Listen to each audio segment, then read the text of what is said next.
Oi, meu nome é Meg, mas você sabe quem é Jesus Cristo?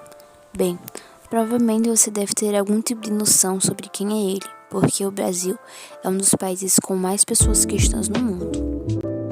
Mas o amor das pessoas está se esfriando e por causa disso, várias pessoas acabam não descobrindo quem é o verdadeiro Jesus Cristo e a sua imagem pode acabar sendo distorcida pelo mundo e algumas pessoas podem não conhecer quem é o verdadeiro Deus de amor Jesus Cristo. Mas eu te convido a assistir esse vídeo e descobrir mais um pouco sobre ele. No politeísmo, Deus é o ser todo-poderoso criador de tudo. Várias religiões, como a Umbanda, também acreditam em Jesus, porém eles não acreditam em certas coisas que estão na Bíblia e certos mandamentos de Deus. E eles também adoram outros deuses, por isso, obviamente, eles são uma religião politeísta, mas eles acreditam em Deus e em Jesus. No monoteísmo, Deus cristão, ele é considerado a divindade suprema e o único digno de adoração. Ele também, obviamente, no politeísmo, foi o criador de todas essas coisas. E Deus e Jesus, nas palavras de um próprio amigo ateu que eu tinha, ele disse que provavelmente Deus e Jesus não existiam e apenas eram invenções para assustar as pessoas com o céu e inferno. A religião é muito importante, visto que vários princípios e mandamentos que ajudam na convivência humana são vindos da Bíblia e de Deus e de Jesus e etc. Depois que eu dei essa apresentação de quem é Deus, agora eu posso falar quem é Jesus. Com certeza todos vocês sabem aquela história básica, do Jardim do Éden, que Adão e Eva pecaram porque eles desobedeceram a Deus. Eles tiveram livre-arbítrio, eles simplesmente podiam fazer o que eles quiserem e eles pecaram porque eles caíram em tentação da cobra, que era o Satanás. Eles foram expulsos do Jardim do Éden. Obviamente que isso foi muito justo, porque Deus não queria que eles fizessem isso, porque depois disso eles tiveram conhecimento do mal, que no Jardim do Éden eles só sabiam o que era bem, eles não tinham nada sujo dentro dele e eles estavam 100% na presença de Deus o tempo inteiro. Deus podia andar no Jardim do Éden, eles podiam ficar perto de Deus. Mas depois disso, a sociedade se afastou de Deus pelo seu próprio pecado. Quando Adão e Eva pecaram, eles se esconderam de Deus. Eles estavam sem roupa e eles se esconderam de Deus pela vergonha do seu pecado e de estarem sem roupa. E depois disso, a sociedade toda veio com pecado. Não teve um ser humano que não veio sem pecado, a menos Jesus Cristo. As pessoas, para pedirem perdão, elas tinham que fazer sacrifícios em templos. Mas isso estava uma bagunça ter que fazer isso e era bastante complicado. Mas aí Deus, ele resolveu mandar o seu filho, Jesus Cristo, para ser o sacrifício para salvar todas essas pessoas. Jesus Cristo é o Salvador do mundo e o Filho de Deus Todo-Poderoso. Ele é o único caminho que a gente pode seguir para voltar a viver com o nosso Pai Celestial. Ele foi concebido pelo poder do Espírito Santo e ele nasceu de uma mulher virgem chamada Maria. Ele viveu durante 33 anos, dando vários ensinamentos sobre amor, doutrina, perdão, renúncia de pecados, etc. Você consegue achar isso bastante no Novo Testamento, obviamente. E ele teve que ser sacrificado, como eu já falei. Ele morreu em morte de cruz, ele foi chicoteado, cuspido, torturado. Tudo que a gente pudesse ser liberto, para que a gente pudesse ser liberto e justificado de todos os nossos pecados. Ele foi morto por homens que, mesmo com tantos sinais de que ele era o Messias, eles não acreditavam e eles odiavam da mesma maneira.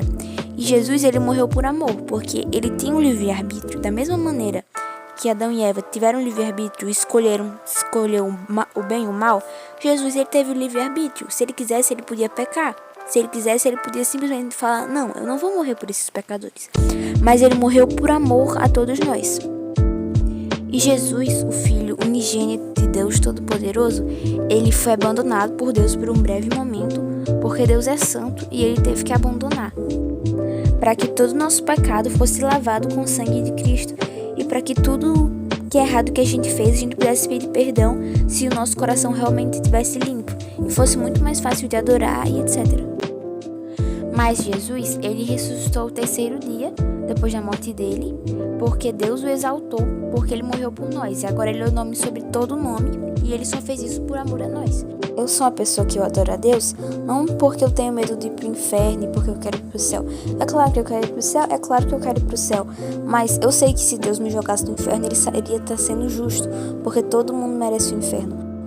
Mas Deus, Ele nunca me abandonou, Ele sempre esteve comigo.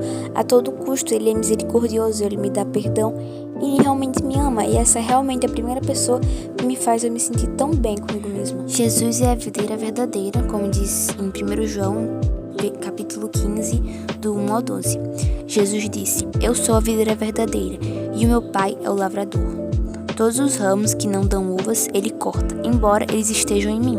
Mas os ramos que dão uva, Ele poda, a fim de que fiquem limpos e deem mais uvas ainda. Vocês já estão limpos por meio dos meus ensinamentos que eu tenho lhes dado. Continuem unidos comigo, e eu continuarei unido com vocês.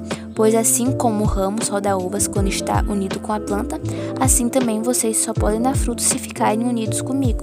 Eu sou a videira, e vocês são os ramos. Quem está unido em mim e eu com ele, esse dá muito fruto, porque sem mim vocês não podem fazer nada. Quem não ficar unido comigo será jogado fora e secará. Será como os ramos secos que são juntados e jogados no fogo, onde são queimados. Se vocês ficarem unidos comigo e as minhas palavras continuarem com vocês, vocês receberão tudo o que pedirem. E a natureza gloriosa do meu Pai se revela quando vocês produzem muitos frutos e assim mostram que são os meus discípulos. Assim como meu Pai me ama, eu amo vocês. Portanto, continuem unidos comigo por meio do meu amor por vocês. Se obedecerem aos meus mandamentos, eu continuarei amando vocês, assim como eu obedeço os mandamentos do meu Pai, e Ele continua a me amar. Eu estou dizendo isso para que a minha alegria esteja em vocês, e a alegria de vocês seja completa. O meu mandamento é este: amem uns aos outros como eu amo vocês.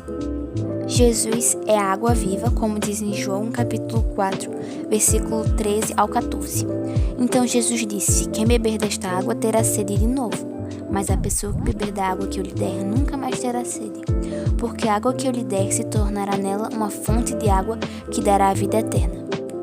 Jesus é Deus, como diz em Filipenses capítulo 2, versículos 5 ao 11.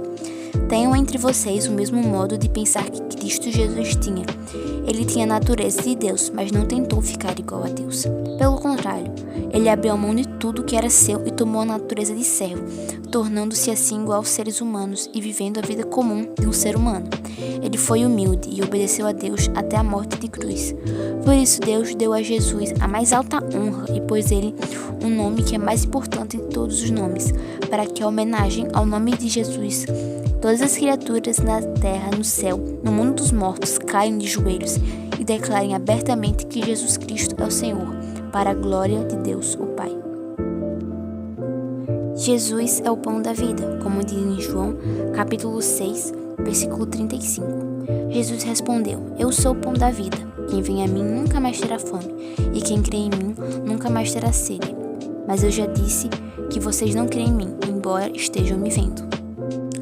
Então, Deus ama todas as criaturas dele e ele quer que você seja um filho dele, que você cumpra os seus mandamentos. Na Bíblia diz que os seus mandamentos não são pesados de cumprir. Pode parecer um pouco se você já está largado no mundo faz bastante tempo, se você já está afundado no pecado, vai parecer um pouco difícil para você cumprir os mandamentos. Mas você consegue, Deus ele tá te olhando, e se você cair, não se preocupe porque você vai voltar. Mas obviamente que você não vai querer cair, né? Você quer estar firme na caminhada com Cristo. Então, toda vez que você pecar, você vai se arrastar pela misericórdia de Cristo, porque Ele vai dar misericórdia para você, porque Deus, Ele se encanta de um coração quebrantado, de um coração de uma pessoa que realmente se arrepende de verdade. Jesus é o único Deus merecedor de adoração.